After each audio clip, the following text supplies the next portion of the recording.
Welcome to the FWOT Show on the Coil Entertainment Network, the Happy Hour Network, and possibly even VillageConnectionRadio.com, and of course iTunes and the Google Play Store.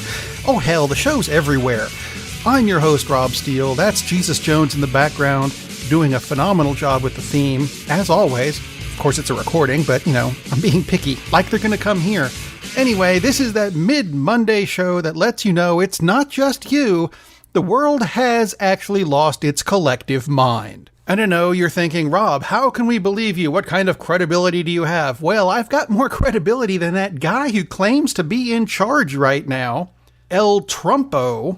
And it's not just me saying that. This past week, the senator from the great state... You know what? Actually, I'm going to stop there. Whenever you see a senator interviewed on a TV station on a national level, it's always, and now the senator from the great state of fill in the blank. Are there any non-great states? Have you ever seen anyone introduced as, yes, and here's the senator from that somewhat mediocre state of...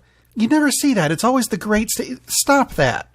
A state is a state, no matter how great. No, that's Dr. Seuss. Anyway, the senator from South Carolina by the name of Lindsey Graham, you've heard of him, whether you wanted to or not, said this past week that, quote, I think most people in America would appreciate it if the President of the United States had the ability to say, I made a mistake, I'm sorry. He said this in response to the whole Barack Obama wiretapped my office gate, or whatever you want to call it. The other thing he said that went along with this was that the president needed to do this apology, otherwise his credibility will suffer. Now, this brought a big question to my mind. What credibility could they possibly be referring to? No one in this whole thing has credibility anymore, at least on the Republican side, and a lot on the Democrat side too. None of them.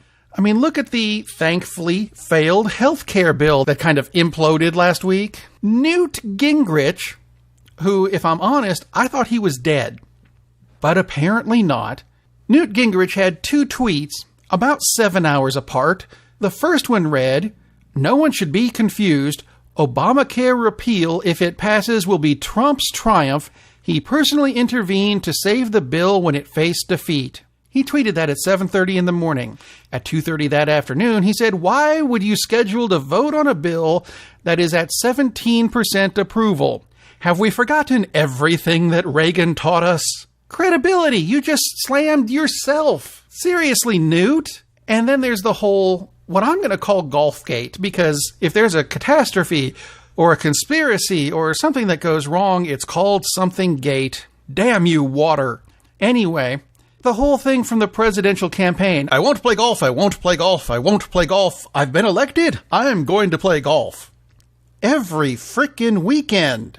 Seriously, is that what you wanted, Republicans? By the way, I'd like to point out that if this whole global climate change thing doesn't really exist, how is he going out to play golf? Even in Florida.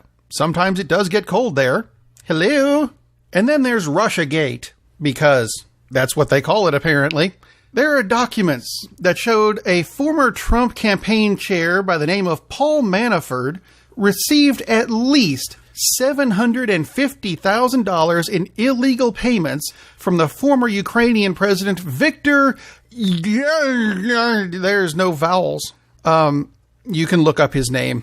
I'm not even going to try it anymore. So, the president over there was about to be tried for treason. And the big witness against him, Denis Voronikov, maybe, was shot to death in broad daylight. Now, what does this have to do with Trump? If this guy goes down, he's going to take Trump with him. But somehow, mysteriously, the key witness was shot to death. Possibly a Perry Mason episode?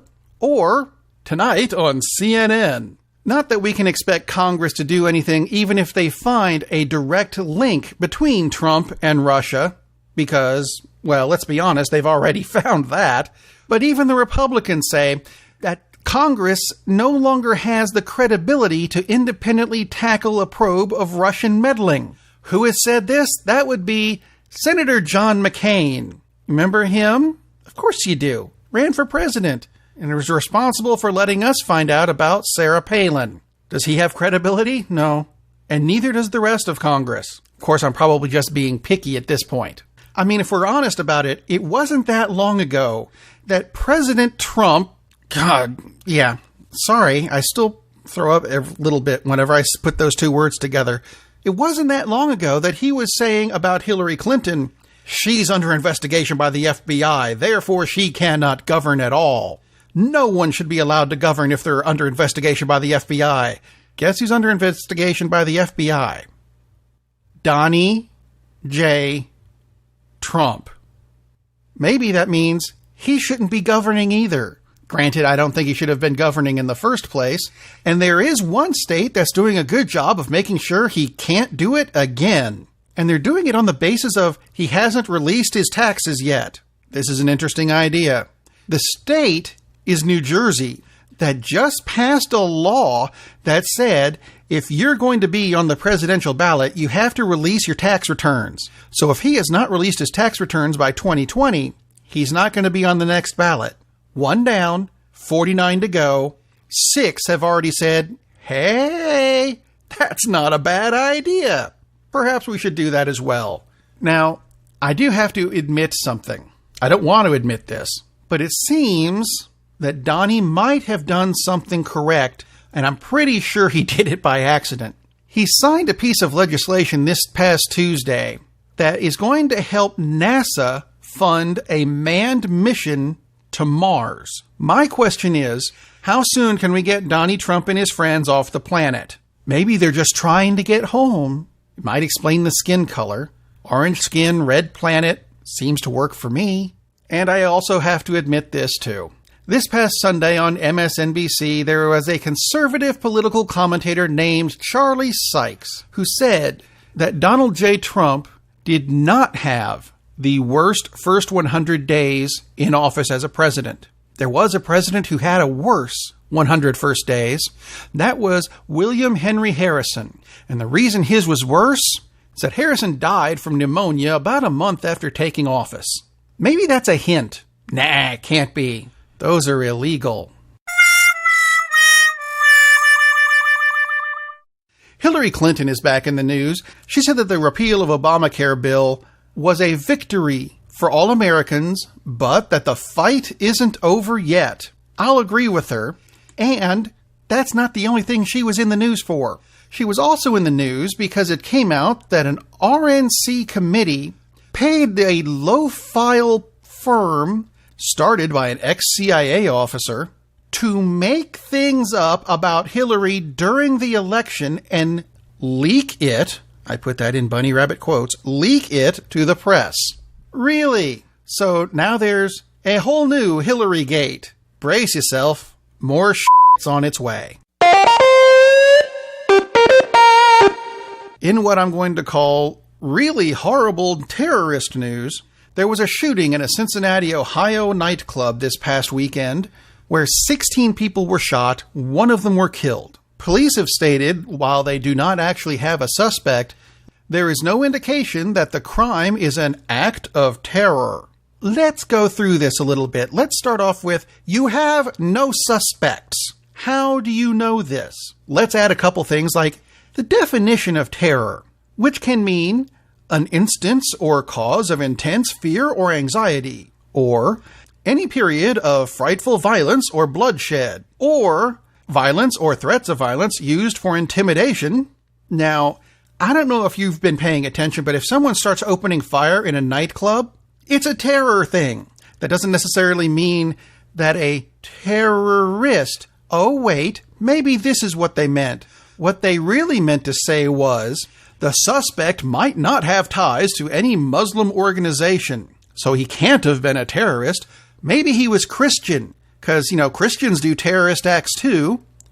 Would you like some proof? See almost any terrorist attack that happened on U.S. soil that do not involve the numbers 9 or 11. I'm just saying. Who the hell is Brad, and why do we care that his wife was fired from Cracker Barrel? I woke up this past Tuesday and saw something that I could not believe. I said, this has to be a mistake. It can't be real. But no, there's a new travel ban. But it's different than other travel bans. This one involves technology. Now, if you go from a certain list of countries, that's too long for me to list here, look it up, you can no longer use any piece of electronic equipment bigger than a cell phone. This includes over-the-ear headphones. How did I find that last part out? Because I have a friend and a longtime listener of the show, hi Jay, who just came back from a military deployment to one of those countries. They wouldn't even let him use his earphones on the plane. Have you ever done one of these long flights? Seriously? 18, 24 hours in the air, in coach? You can barely move. All of your books are on an electronic device that you can no longer access. There are no movies. You cannot listen to music. So what? You just sit there and stare. I'm glad our troops are being taken care of. Oh, and regarding the Muslim ban, which is really what he wants it to be, and by he I mean Trump, in case you got lost somewhere, I saw this last week and I thought it was interesting. It's a wonderful quote. In 1993, after an IRA truck bomb went off, destroying several blocks of London real estate and killing quite a few people, the U.S. didn't ban Irish people or Catholics. We understood it was just a small group that committed these acts. So maybe, just maybe, we should look toward peaceful and non-passive-aggressive methods of dealing with things like this. I set a challenge for myself this past week to find the most absurd thing in the news that doesn't involve the president. Let's start with, because oh did I find some stuff, Andrew Anglin. He's the founder of a neo-Nazi website who has posted recently that he is afraid that if he stabs any black man, it may lead to unfair discrimination against white supremacists. I'll let that sink in and move on to the next. How about Congressman David Trott from the great state, I guess, I've never been to Michigan. He had a town hall meeting where he casually forgot that he had a microphone on. He said, and I'll quote, "We're going to take that part where they're booing the funding of the military, and I'm going to get somebody to write a story, and we're going to promote the shit out of that. It's un-American crap." No, that's all the people in your constituency who want you gone. One of the things that I'm pretty sure they're not going to be putting in that interview is the chant of, "Vote him out." I'll add the words, "you dumb ass." While we're at it, you remember all those Republicans who were having a collective cow over the private email servers that now have private email servers of their own and are having trouble with them? Let's add this to it, because it's not just the private email servers. There was a guy named Steve Curtis. He's a conservative radio host and former Colorado Republican Party chairman who had one of his big things during the last election. Look at all the voter fraud, voter fraud, voter fraud. Look at all the voter fraud. Oh my God, it's everywhere. And it wasn't, except there was a case of it in his area committed by, let me look up the name here, Steve Curtis, a conservative radio host and former Colorado Republican Party chairman. Yeah, he's been indicted on one count of misdemeanor voter fraud and one count of forgery, which is a Class 5 felony. Well done. But we're not done yet. How about Oklahoma Representative George Fraught, who said this past week that rape and incest are, and I'll quote, "the will of God." Does that sound like a God you would want to worship? Really? I mean, isn't, rape is supposed to be such a bad thing. Wouldn't that be the will of Satan or the devil? Oh, and speaking of the devil, let's go to Tennessee, near the part of the state where I grew up. Let's confuse the crap out of some people. Guess who's running for the mayor of Knox County, Tennessee? It's a guy by the name of Glenn Jacobs. Now, a lot of people aren't going to recognize the name Glenn Jacobs, so I will put it in a different perspective. He's known globally under his pseudonym. when he's out on stage with the WWE, yes, the big red machine himself, Kane is running for mayor of Knoxville. Be afraid, East Tennessee. Be very afraid.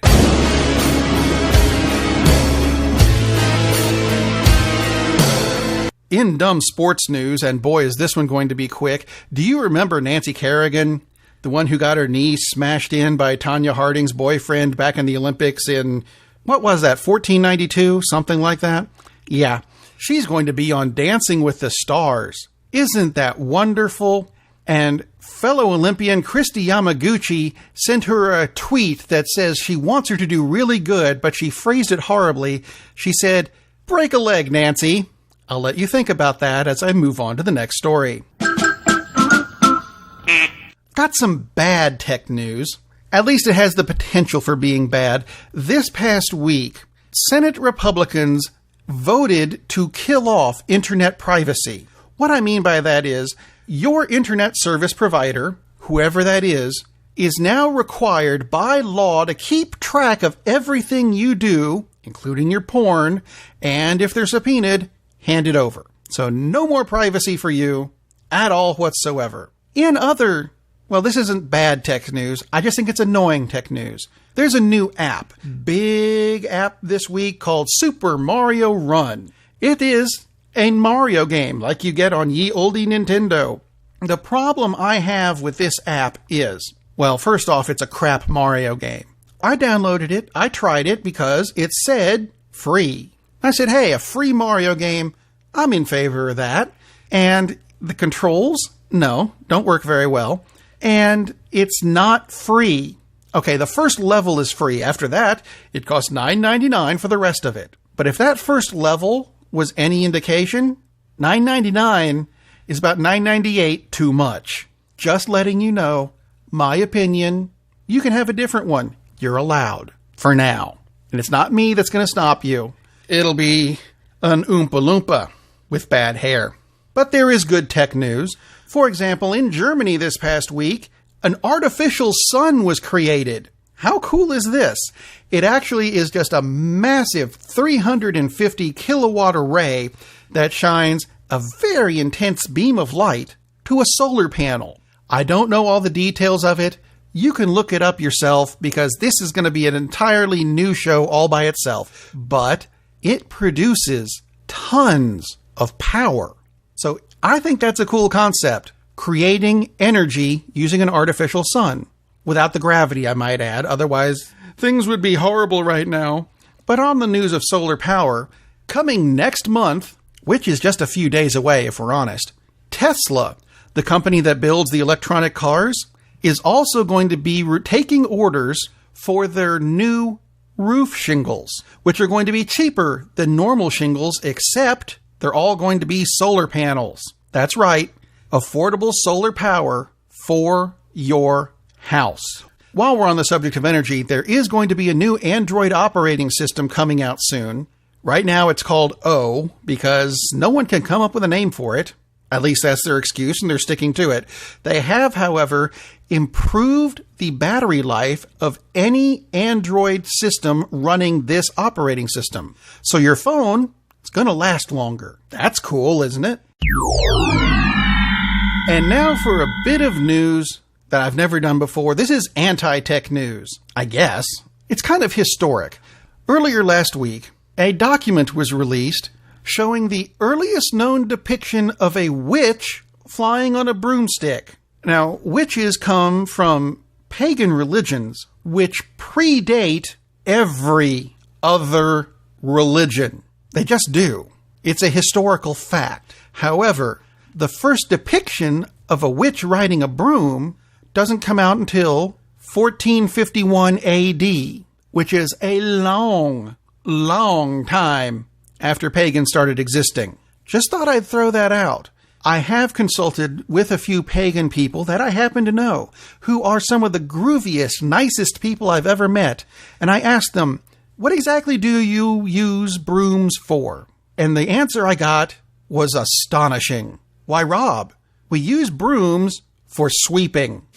Yeah, I know. What a concept. If you have any comments or questions about the show, feel free to email me, rob@thefwotshow.com. Also, don't forget to go to the website, thefwotshow.com, and download the show, subscribe to it on iTunes or the Google Play Store, and pass it around to all your friends because you learned something whether you realize it or not. So there, haha, tricked you, even if it is a Monday. Would like to thank Jesus Jones for doing the background music because it's awesome, they're awesome, new album forthcoming, and I'll even see if I can get them on the show to do an interview. That would be cool, I think. Don't you think? If you think, email me.